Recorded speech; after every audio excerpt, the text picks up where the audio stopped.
whenever we make an investment, we want to make sure at least one thing, that everything we will invest, like as an amount of money, we'll get at least back, like 100 euros in, 100 euros back. And this is like a really simple calculation. And this is with every investment, like in the balance has to be like simple savings or added value versus investment cost. And this has at least to be leveled when we think of company spendings and investment, but then we have to consider much more on the spending and investment side, not only investing the money, but also investing the time, also investing change management, also investing in people, investigating the solutions. And then we have not this level like investment costs against added value, but investment costs against added value, which could be much worse there. And there's a little stumbling stone in this consideration, because it's pretty much easy to see like how the investment costs are rising because people cost, change cost, whatever, but it's not too easy to scratch and really dig for the benefits rising. I can only see, okay, what is this doing for me? And you have to do some like the detective work there, like really dig into the benefits, as this is much more time consuming, as this is, but this is much crucial for evaluating if you should invest or if you should not invest. But let me illustrate this in like 2 examples. First one, think of office furniture. We are sitting here in Munich in the Macherei, which is pretty famous for like startups, which is pretty famous in the Munich East. And I had to order office furniture, of course, for my people. And the most easy thing with this investment would have been, yeah, I take the cheapest furniture because it's the cheapest. Like the benefit is the most when I take cheap furniture for my employees. They need one table, they need one chair, and this is everything I need. And I take the cheapest one, not adjustable, not very comfortable, not even fancy, because why should I do this? But some further down the road, like 1 year, like 2 years, I could have like unhappy people. I could have people with like a hurting back, with back pain. They could have off time. They could, for example, pretend to be sick, as we have no cool work environment, as we have no adjustable tables, as we have no comfortable office furniture. And on the one hand, I had like low costs, like save money. But if we consider off time down the road, digging deeper, what can be the investment of good furniture, we can see like, okay, the investment could have a much more benefit if I take like working worlds, like adjustable tables, like better comfortable furniture. And this is even more clear when we think about going to the dentist, for example. Because when we are going to the dentist, you know, everyone loves this. Everyone loves to go to the dentist, because I'm at the dentist like anything like that, and the dentist is there like anything like that, both in a bad posture. And as you can see, there's some dentist equipment in this picture. And in the US, there was a company who said, okay, we can do this dentist equipment, but without these wires you can see there. And you might think, yeah, why is this important? This is just convenience. Why should I not have these wires there? But they came up with some statistics and figures and told the dentist, as you are every time doing this with the little weight of the wires, when you reach the age of 50 or even your assistants, you will have a lot of time due to sore wrists.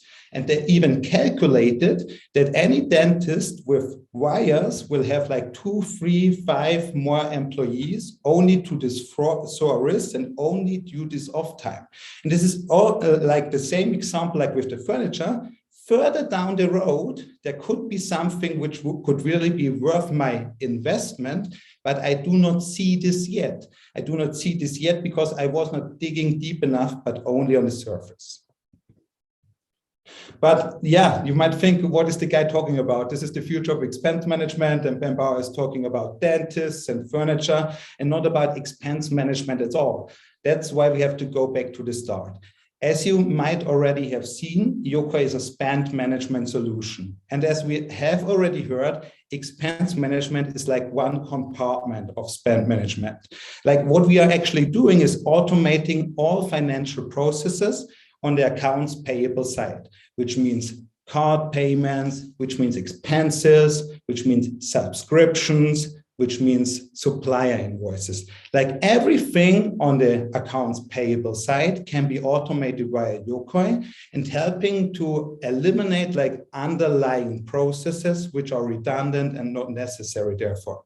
But it's even more difficult than our investment, like in the beginning of the speech with Diane and me, to see a search for these benefits, because with corporate spendings, it's not a that easy case. But what most of CFOs, and I know you have done this consideration anytime in your career, like what most of the people do is, can I save full-time employees? How many people can I save with automating? And this is not only sad to think it that way, it's not even right to think it that way. Because then we will get like on the full-time employee side, we have like, I can save 2-3 full-time employees. And then we have this investment cost, this change management costs. We have this even time-consuming research cost. And this can never really add up.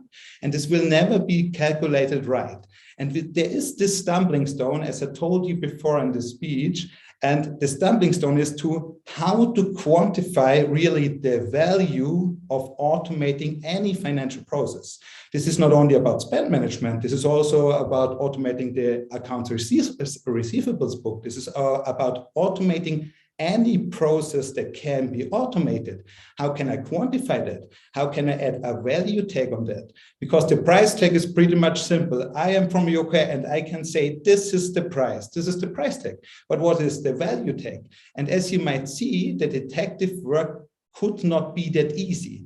And that's why we have done the detective work as a supplier. And what we have seen and what the results were is pretty much really astonishing. And we had really great results into 3 columns. One is, of course, potential savings in time, but not only time in my accounting department, not only like these 2 full-time employees, but imagine like expenses, how many people are really involved there. The one who has the actual expense, the submitter, the one who approves this, maybe a department assistant, and at least one person in the accounting department. Like 4 people involved in any expense may be 3, but much more than only the accounting department.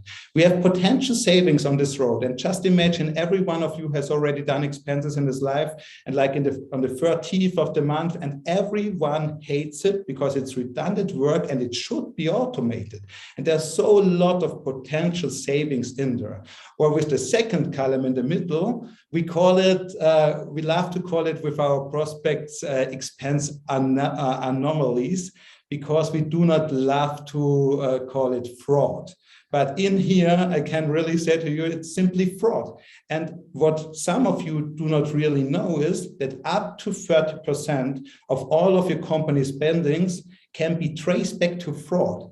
30%, even if it's only 10%, like duplicates, weekend warnings, like adjusted mileage rates, adjusted like receipt sums, even if it's only 10%, and a usual company could have like 10 million in spending, and it would be 1 million due to not checking this properly, due to not being able to see duplicates. And this is a huge number for potential savings. And of course, the right-hand side, some of you will already be expecting this. This is taxes. Like most of the companies we know in Germany are not even reimbursing taxes which have incurred abroad. Why are they not doing this? Because it's really time consuming to see this like manually on any bill with any coffee, with any ice cream. This is insane.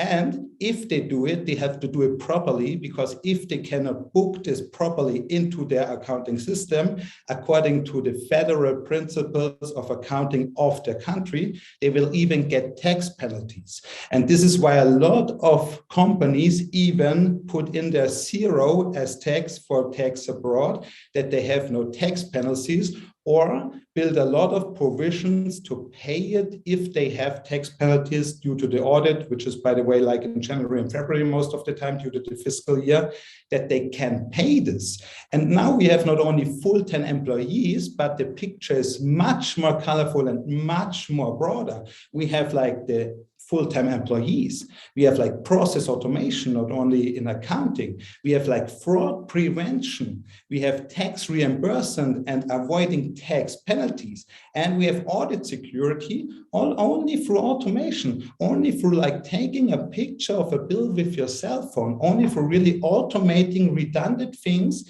people not even in accounting do not even want to do, because this is redundant work and they do not love to chase people like for their bills or for their expenses. And if we look into that, I have made a simple calculation for you so that everyone can follow this. We have not only like the potential savings of the two full-time employees, which could be approximately 100,000 euro.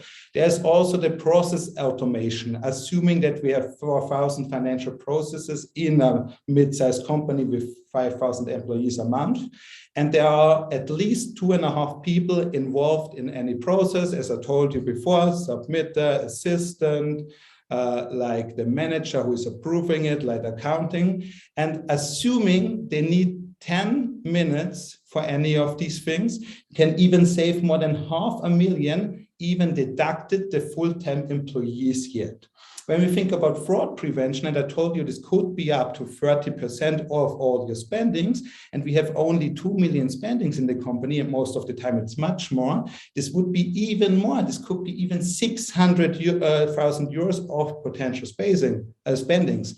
And of course, tax reimbursement might be not too much, might be only 30% of the spending at all, and only 10% as an average tax.